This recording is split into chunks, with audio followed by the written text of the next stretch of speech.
নমস্কার বন্ধুরা, আশা করি সকলেই ভালো আছেন। আমার চ্যানেলে সবাইকে স্বাগতম। মাছের ডিমের রসা কিংবা মাছের ডিমের পাতুরি এর আগে আমি আপনাদের সাথে শেয়ার করেছি। আজকের রেসিপি একটু অন্যরকম বানাতে চলেছি। একদম ইউনিক আর দারুণ টেস্টি একটি রেসিপি। মাছের ডিম দিয়ে নরম তুলতুলে ধোকলা। সাধারণ ধোকলা থেকে একদম আলাদা। এই রেসিপিতে থাকবে মাছের ডিমের অসাধারণ স্বাদ আর ঘরোয়া মশলার ম্যাজিক। তাহলে আর দেরি না করে ঝটপট রেসিপিটি শুরু করি।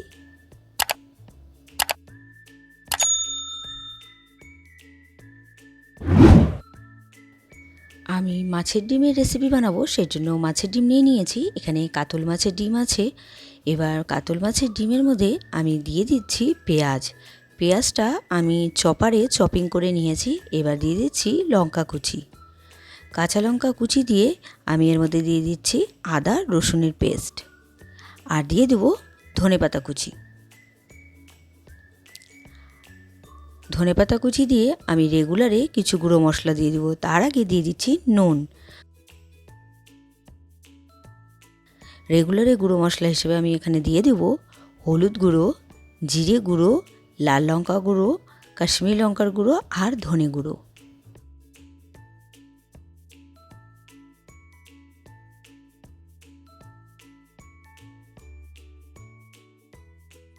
এবার ভালো করে হাতে মেখে নেব।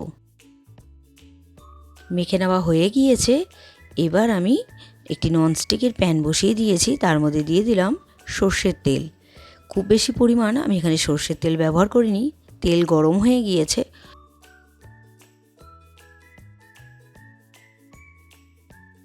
সম্পূর্ণ ডিম আমি ননস্টিকের প্যানের মধ্যে ঢেলে দিলাম।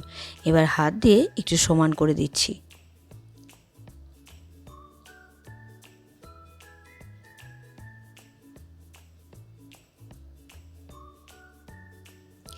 একটু ঠিক রাখতে হবে, একদম পাতলা করে মানে ছড়িয়ে দিলে হবে না। দেখুন আমি একটি খুন্তির সাহায্যে ভালো করে প্লেন করে দিচ্ছি। এবার আমি গ্যাসের ফ্লেমটা মিডিয়াম টু লোতে রেখে ঢেকে দিচ্ছি। 2 মিনিট পর আমি ঢাকা খুলে নিলাম। আর দেখুন খুব সুন্দরভাবে মানে এক জায়গায় একটু জমে গেছে। এবার আমি কড়াই থেকে একটি প্লেটের মধ্যে শিফট করে নিয়ে অপর পিঠটা আবার ননস্টিকের প্যানের মধ্যে দিয়ে আমি ভেজে নিচ্ছি। আর দিয়ে দিলাম ঢাকা। সুন্দরভাবে দুপাশটায় ভেজে নেওয়া হয়ে গিয়েছে। আমি এবার একটি প্লেটের মধ্যে শিফট করে নামিয়ে নিলাম। নামিয়ে ধোকলার আকারে আমি কেটে নিচ্ছি ছুরি দিয়ে।